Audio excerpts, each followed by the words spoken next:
Welcome, welcome to the Empowered Team podcast. I am here to serve you with a brand new topic today. We're all about breaking the vicious cycle. What? You know you've been there. You know you've had a vicious cycle or two. We all have. And it kind of bites when that happens, no?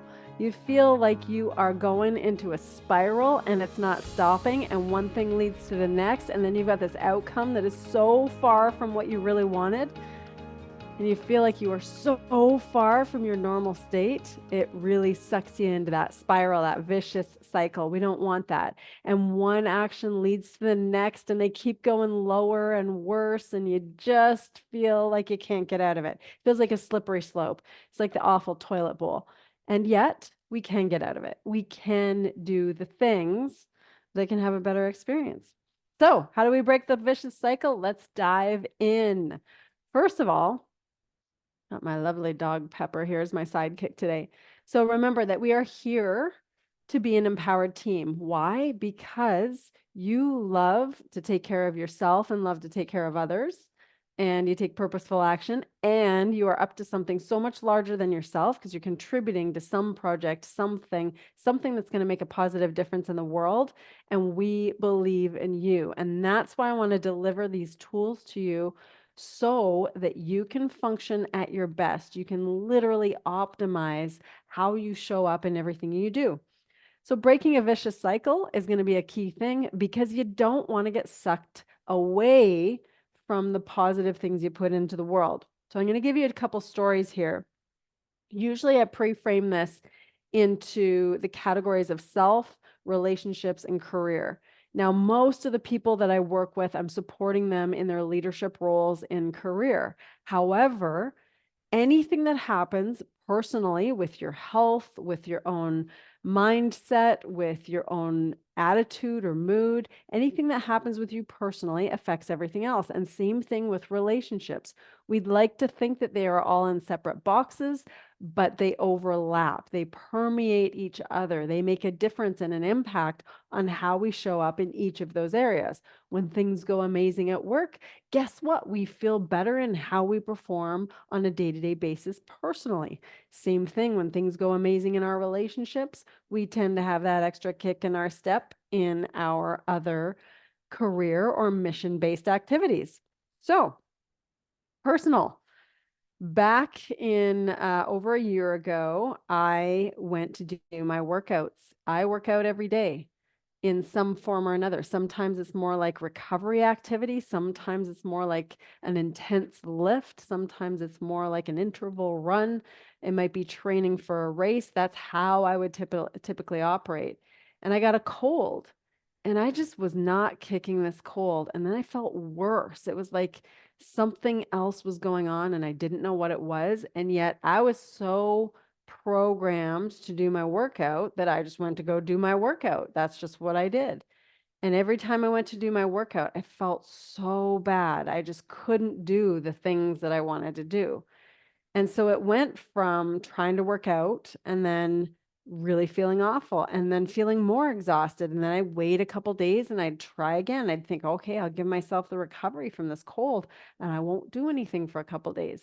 And yet for me, activity fuels me. Training helps me feel strong physically, but also confident emotionally. So there's a lot of things that working out does for me. So when I didn't have it, I really wanted it. So I waited a couple days, try and help my body recover from this cold, and nothing was feeling better. And it still was really bad. And then I got to the point where I hated feeling like this. I would be thinking, I hate feeling like this. And then I was emotionally upset. I was lying on the floor in the gym and crying at certain points because it just had gotten so bad. I was trying and it wasn't working, and I was resting and it wasn't working, and I'd try again and it wasn't working. Nothing seemed to be working. And it ended up turning from being emotionally upset to then less productive to then more anxious. And it had that step by step by step. And it's not just that it turned that way, it started with trying and it not working and feeling upset, hating that I felt like that. and then trying again and it's still not working, and then being less productive because I didn't have as much energy, and then being more anxious because I wasn't as productive, and so on and so on and so on. And there is your beautiful vicious cycle, and it feeds upon itself. Every step of greater upset, every step of greater anxiety is pulling you downward. And that's what I was feeling. Now, the same kind of scenario happens in relationships. I can think of, for Paul and I, we might be talking about something that we have maybe differing opinions. We're not polarized on it, but we actually just don't necessarily see it the exact same way. He might say, well, I think you're putting the cart before the horse. And I might say, well, we need to put the cart before the horse. It might be something along those lines. And then I feel like I need to make a point, but then he might miss the point. So then I'm thinking, well, he doesn't get it. I got to try and make the point again. And then he might miss the point. And then I might be thinking, well, this isn't going well. And then I try to make the point again, but they don't get it. And then he digs in on a harder opposition. And then I dig in a little harder on the opposition. And the spiral occurs. And there we are in the vicious cycle. But now it's not just with myself in the gym, it's with another human. So these examples of vicious cycles, I hope you can find some potential familiarity in that. Not that I'm hoping for those vicious cycles to happen for you, but rather I hope you see that if that's happened for you, you're not alone. If that's happened for you, it's not unusual. It's not there's not something wrong with you. This happens to us all. I'm going to give you one more example, and this is in the career element, the career sphere of influence, the zone of our missions. And in this one, let's say you've worked really, really hard on a project and you get some feedback, and the feedback isn't the glowing praise you were hoping for. It might be a little bit of negative feedback, and you just feel like, what happened there? I worked so hard on this. I really wanted them to like this. They don't really seem to value the work that I've put in. Maybe they don't value me. And then there's a whole lot of disappointment, not just disappointment, but maybe not feeling valued, not feeling your worth in that position at work. And then because you're feeling disappointment, and then you're feeling like maybe they don't value you, and you're feeling not valued. And then it goes towards a zone of, I'm not going to put myself out there. In fact, I'm going to avoid working that hard on another project. Or maybe I don't even want to collaborate with someone else because they just don't see how much I have to offer. And then it turns into not getting invited to collaborate, and there's outcomes that come. And the outcome in this one might be that there's actual underperforming at work, or the outcomes at work are poorer than they had been in the past. Less productivity, perhaps. Just like in the relationship, less connection as an outcome, less cohesion as a couple. Or in the example that I gave about working out, ultimately having a feeling of not being productive and an outcome of more anxiety, less productivity, no workouts, and complete uncertainty around my health. So you've got these outcomes that happen from a vicious cycle. But the beautiful thing, and this is the gift of a vicious cycle, it's that you can trace back the step by step. In a vicious cycle, one step degrades into the next step. And that thought or action or emotional state then degrades into the next one. That's how it becomes a vicious cycle, because one thing is feeding into the next, and then it just starts to spiral, but it's going into a downward spiral. It's not a virtuous cycle. A virtuous cycle goes up. I call it a spikel. That's awesome. Cycle. The cycle goes around and goes up as a virtuous cycle and spirals down as a vicious cycle. And we don't want that. So I'm going to give you the 3 steps. The 3 steps today to break the vicious cycle. I'm not just telling you stories about vicious cycles. We actually want to get to something that's going to be tangible and usable for you to break the vicious cycle. And the first step is find the first domino. Find the first domino. Remember that these are step by step by step, leading from one to the next. So it's very much the domino effect, where one domino tips and a whole bunch of other dominoes tip each other down. So on this vicious cycle, that's typically the pattern, is that one thing starts the cycle. The cycle didn't exist because of the cold. The cycle didn't exist because of the differing opinions between me and my husband. The cycle didn't exist because of feedback on a project. The cycle started somewhere, and it's the first domino. So the first step to breaking a vicious cycle is finding that first domino. If you can find that first domino, you are going to be set up to break this vicious cycle. It's going to be easier than you think it is. So we look for that first domino.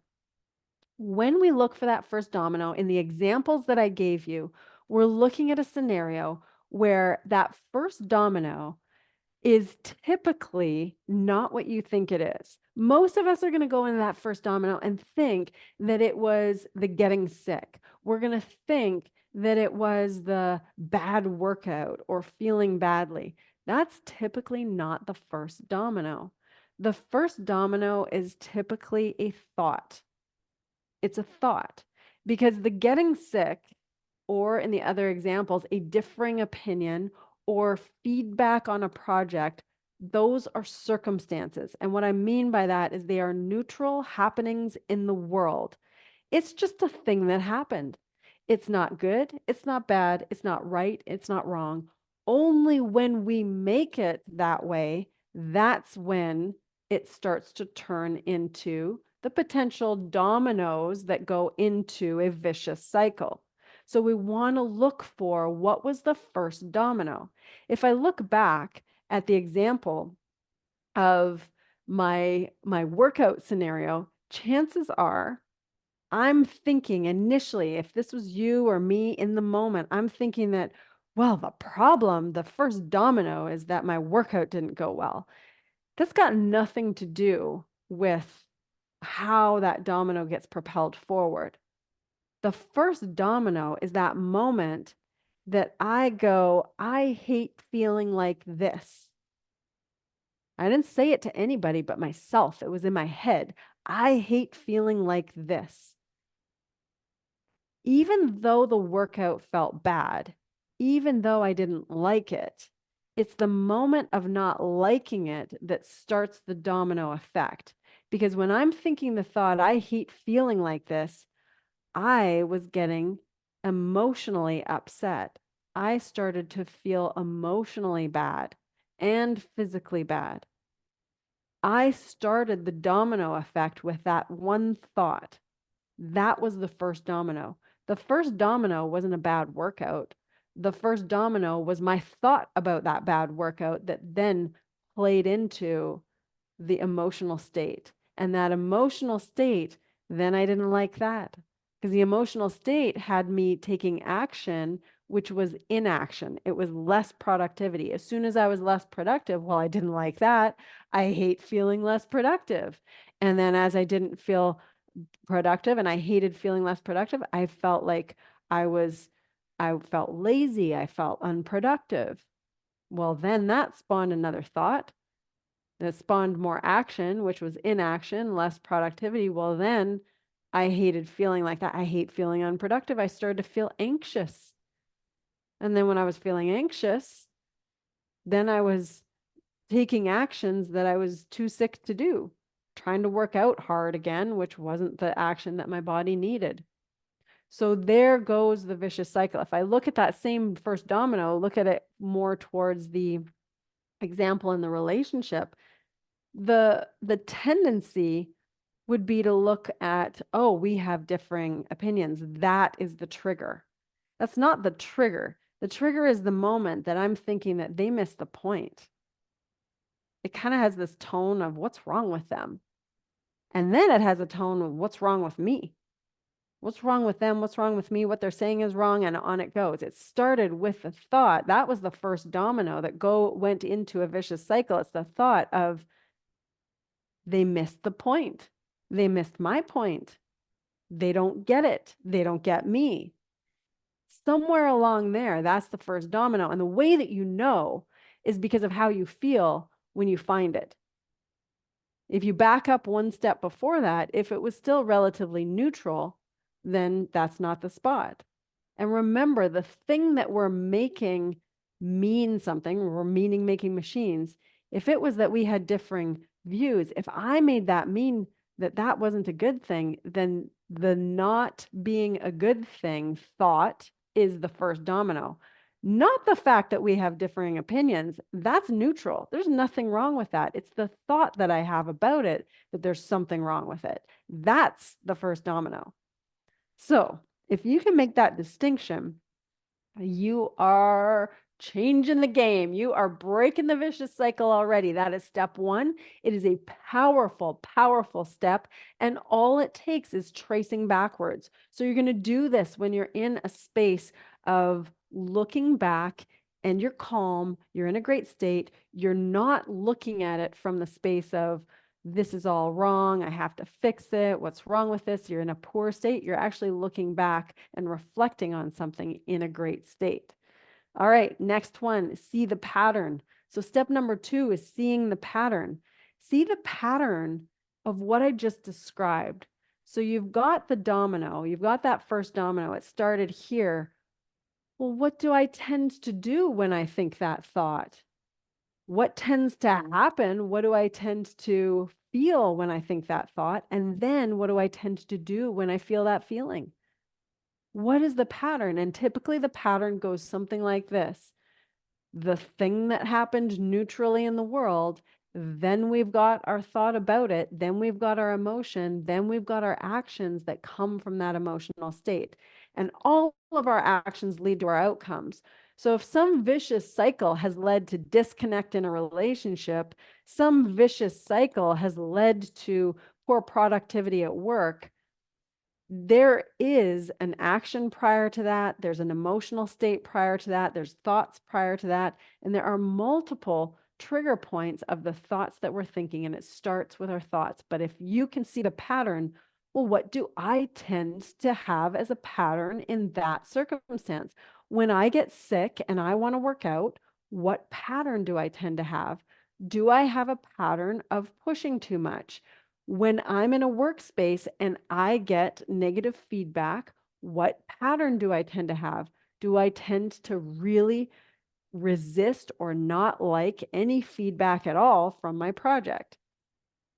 When I'm in a relationship, is it challenging for me if I don't feel heard by my partner? What is the pattern that tends to happen in that particular scenario? Remember, if someone else had that same scenario, they don't respond the same way. So this is your pattern. This is all about you. And if you can see that pattern, well, I tend to make this situation mean that I didn't do a good job, or I tend to make it mean that my husband doesn't value my opinion. When you can see your pattern in that scenario, it's so much easier to break the pattern. And that's what we're looking to do. So number 1, find the first domino, because that is a magic step. Number 2, see your pattern. What do you tend to do in those situations? And number 3, like I said, magic step, break the pattern using the first domino. I'm going to say that again. Break the pattern using the first domino. That first domino is the thought in your brain that started the vicious cycle. Like it or not, it wasn't the thing that started the vicious cycle. It's your thought about it. You can find something great even in a scenario that seems like there's nothing great to be had. I promise you. If it's differing opinions, if it's an awful illness, if it is a project that ended up being a big waste of your time, perhaps, there's something great about it. I promise you. So when you can find the great by redirecting your brain instead of allowing your brain to focus on the negative thing and then allowing your brain to cause the emotional state in your body and then allowing that to lead to actions that are not going to be your best and lead to poorer results, you're going to go back to that first domino and take a look at what are the 25 other thoughts that I could have thought in that exact same circumstance. I'll bet you there's 25. But if you're struggling with 25, start with 5. What are the 5 thoughts that you could have had in that exact same circumstance that might have led to something that you wanted, an outcome you wanted, instead of the outcome you got? Now, here's the thing. In many vicious cycles, when we see the pattern, we look at it and we go, well, in that pattern, I tend to believe that my husband doesn't understand me. In that pattern, I tend to believe that my coworkers don't value my projects or the work that I put in. And some of you might look at that and go, well, I want to understand why I have that pattern. Now, here's the thing. I call this the cause spectrum. I'm a big believer in understanding a root cause of something, especially when it comes to health. I am a big believer in knowing the why behind all of the thoughts and the actions and the emotional states that are coming along with those thoughts. I want to know where that came from. But trust me in this, there is a spectrum of why. I call this the cause spectrum. We could also call it the why spectrum, except some of us tend to wallow in why, and I don't want you to do that. So I'm going to describe this spectrum to you. On one end of the spectrum is complete overanalysis. Now, what happens with those of us who get stuck in overanalysis? We're paralyzed. We get paralysis by analysis. On the complete other end of the spectrum is avoidance. So you've got some people who do not want to know why this is going on at all, and other people who overanalyze why it's going on. And both of those ends of the spectrum will not serve the outcomes that you want. I promise you, I have coached thousands of humans.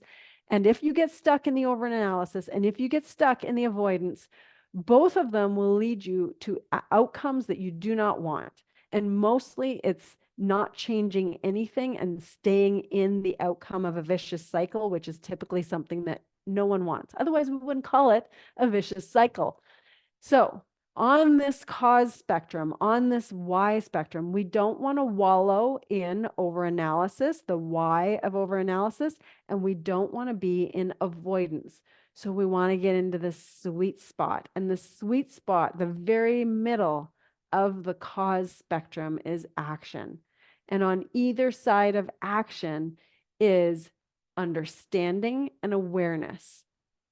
So when we're looking at the overanalysis side, getting closer to action is understanding. We don't need to pick it apart until the cows come home. We just need to understand a little bit about the why, and that's going to support our action.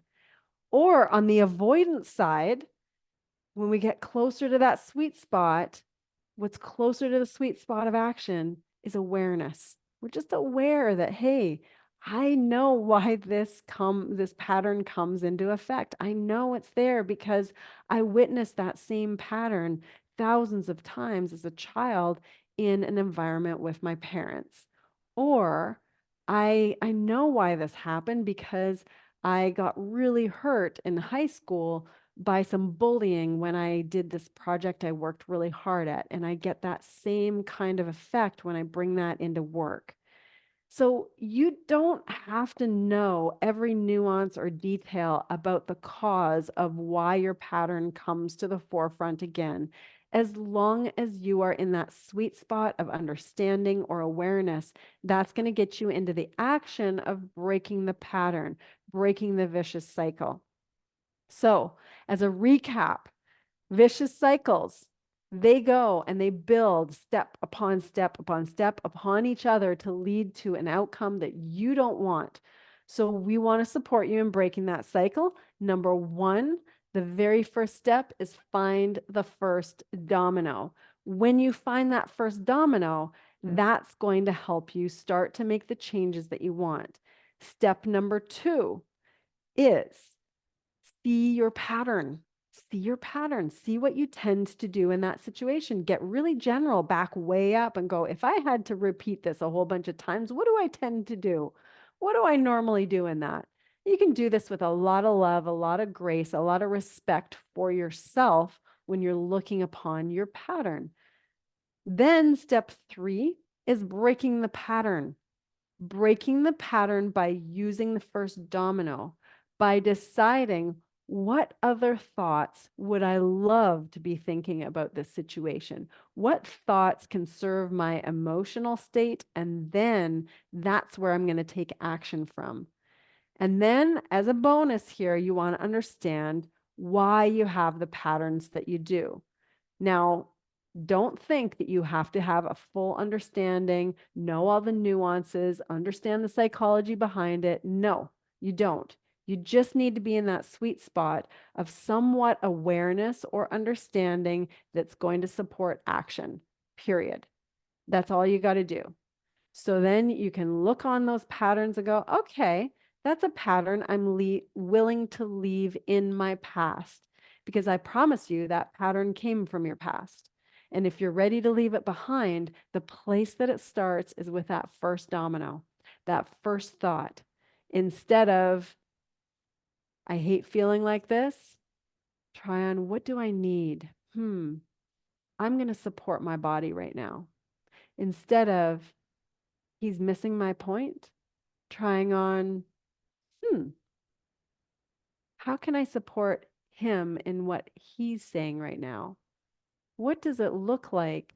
And then answer that. I think I can ask more questions about understanding his perspective. I'd like to know more about his perspective. If I suggest things in this way, I think he'll see my side of things. What are some common elements between the two of us? These things are in common. These are how we go and we see what the ways, that first domino, what are the ways we can change and break that pattern? Looking at the project, they don't value me. Really? How about, I'm so grateful for this feedback. This is exactly what I needed to see on some of the areas that I just couldn't see before. I'm so glad I know that now. This project is going to be so much better from that feedback. These are the ways you shift that first domino. That is how you break the pattern. That is how you break the vicious cycle. And I know you can do it. You are an empowered human. You've got this. Support us. If this helps you, share it with someone else. If you loved our episode or our podcast, pop us a 5-star rating. That's how it gets out to more people. We appreciate you. You've got this. Keep going.